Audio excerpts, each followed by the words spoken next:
नमस्कार दोस्तों, मैं दिनेश मालविया यूट्यूब चैनल पे आपका हार्दिक स्वागत करता हूं। देखिए मित्रों, हम बात करेंगे साइकोलॉजी की। 23 जुलाई 2022 को सेकेंड शिफ्ट का जो पेपर हुआ था एसएसटी और साइंस वालों का, उनकी बात करेंगे। डे ग्रुप का पेपर है और 23 जुलाई का पेपर हम साइकोलॉजी हल करने वाले हैं।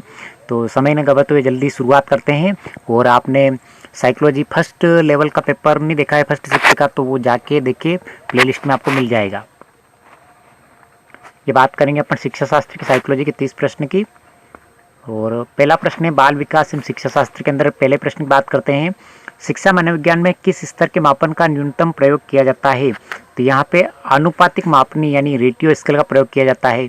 अगले प्रश्न की बात करते हैं राष्ट्रीय पाठ्यचर्या रूपरेखा 2005 का मुख्य दर्शन क्या है? यानी मुख्य दर्शन क्या है? तो बिना बोझ की शिक्षा यानी लर्निंग विदाउट बर्डन। अगला प्रश्न है शिक्षा का अधिकार अधिनियम 2009 के लिए कौन सा कथन सत्य नहीं है? सत्य नहीं है पूछा गया है। तो इसमें 6 से 14 वर्ष के प्रत्येक बालक के लिए निःशुल्क व अनिवार्य शिक्षा बिल्कुल सही है। विद्यालय प्रबंधन समिति का प्रावधान बिल्कुल सही है। प्राथमिक शिक्षा के लिए राष्ट्रीय आयोग का गठन सही है। अध्यापक के लिए प्रति सप्ताह न्यूनतम 60 घंटे का कार्य नहीं है, जबकि 45 घंटे का कार्य है। अगला प्रश्न है शिक्षा में क्रियात्मक अनुसंधान के विकास में किसने योगदान नहीं दिया? स्टेफन एम कोरे ने नहीं दिया है, कूट लेवी ने दिया है, बी.आर. बकीगम ने दिया है, स्टेफन एम कोरे ने दिया है। अगला प्रश्न है किस परिप्रेक्ष्य के अनुसार बाल विकास शरीर के अंदर एक विशिष्ट तथा पूर्व व्यवस्थित प्रणाली को दर्शाता है? इसमें जैविक राइट है, बायोलॉजिकल। अगले प्रश्न की बात करते हैं निम्न मनोवैज्ञानिकों में से कौन बाल विकास के सिद्धांतों से संबंधित नहीं है? नहीं है पूछा है, तो ये अब्राहिम मैस्लो नहीं है। बाकी जीन पियाजे, अल्बर्ट बंडूरा और लेव वायत्कोव्स्की है। अगला प्रश्न है आनुवांशिकता की भूमिका के अध्ययन के लिए कौन सी विधि वैध नहीं है?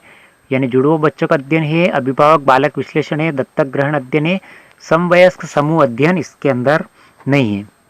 अगले प्रश्न की बात करते हैं एक व्यक्ति की दिखाई देने वाले दैहिक तथा मनोवैज्ञानिक विशेषताओं को के रूप में परिभाषित किया जाता है। यानी दैहिक विशेषताओं को फिनोटाइप के रूप में परिभाषित किया जाता है। अगले प्रश्न की बात करते हैं हेनरी ए मुरे तथा क्रिस्टियाना डी मार्शल द्वारा कौन सा परीक्षण निर्मित किया गया? कथानक संप्रत्यक्षण परीक्षण, थेमेटिक एप्रिसेप्शन टेस्ट यानी TAT। अगला प्रश्न है एक बालक की वृद्धि से कौन सा कारक संबंधित नहीं है?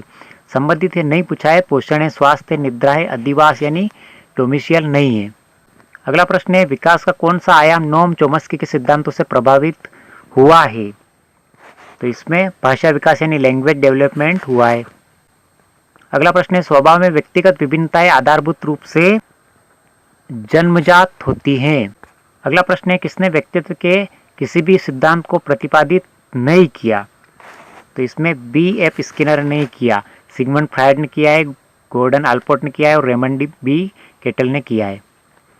अगला प्रश्न है मानसिक विमंदित पद को किस पद के साथ प्रतिस्थापित किया गया है? तो ये बौद्धिक अयोग्यता के साथ प्रतिस्थापित किया गया है।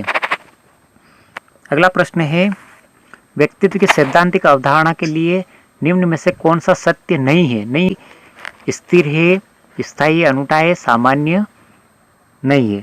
कौन सा परीक्षण बुद्धिमत्ता का संस्कृति मुक्त अवाचिक परीक्षण है? तो अवाचिक परीक्षण स्टैंडर्ड प्रोग्रेसिव मैट्रिसेस है।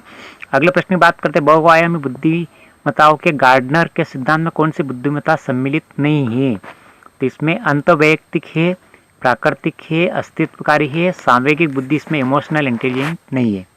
अगले प्रश्न की बात करते हैं रचनात्मकता चिंतन के कौन से प्रकार से संबंधित है? ये अपसारी चिंतन यानी डिवर्जेंट थिंकिंग संबंधित है। अगले प्रश्न की बात करते हैं विशेष आवश्यकता वाले बालकों के साथ कौन सी विधि प्रत्यक्ष रूप से संबंधित नहीं है पूछा है? तो पाठ्यक्रम का विभिन्नीकरण है, भिन्न शिक्षण विधियां है, विशेष गतिविधियों के प्रशिक्षण है, खेल कूद व अतिरिक्त पाठ्यक्रम गतिविधियों का विकास नहीं है। अगले प्रश्न की बात करते हैं पढ़ने से संबंधित अधिगम अक्षमता को क्या कहा जाता है? कहा जाता है तो कहा जाता है इसमें डिस्लेक्सिया। डिस्लेक्सिया में पढ़ने से संबंधित दिक्कत होती है। अगले प्रश्न की बात करते हैं न्यूनतम आधारभूत सुविधाओं से वंचित बालकों को निम्न रूप में वर्गीकृत किया जाता है। तो प्रतिकूल परिस्थितिग्रस्त बालक। अगला प्रश्न है निम्न में से कौन सा कुसमायोजन का व्यवहारात्मक लक्षण है? तो इसमें आक्रामकता व्यवहारात्मक लक्षण है। अगला प्रश्न बात करते हैं अधिगम की अवधारणा के लिए कौन सा कथन सत्य नहीं है। सत्य नहीं है पूछा है। अधिगम व्यवहार में परिवर्तन है, अपेक्षाकृत रूप से स्थायी अंतर परिलक्षित होता है और अधिगम अभ्यास द्वारा प्रभावित होता है। अधिगम एक जन्मजात प्रक्रिया है, जन्मजात प्रक्रिया नहीं है। अगला प्रश्न है इवान पावलोव द्वारा प्रतिपादित शास्त्रीय अनुबंधन सिद्धांत अधिगम को निम्न के द्वारा समझाया गया है। इसमें साहचर्य यानी एसोसिएशन के माध्यम से समझाया गया है। अगला प्रश्न है निम्न में से कौन सी बालकों के लिए अधिगम की प्रक्रिया नहीं है। प्रतिबिंबन है, तर्क है, कल्पना है, परिपक्वता मैच्योरिटी नहीं है। अगला प्रश्न है अधिगम में पुरस्कार व दंड की अवधारणा किसके द्वारा प्रतिपादित की गई है। तो ये B.F. स्किनर के द्वारा।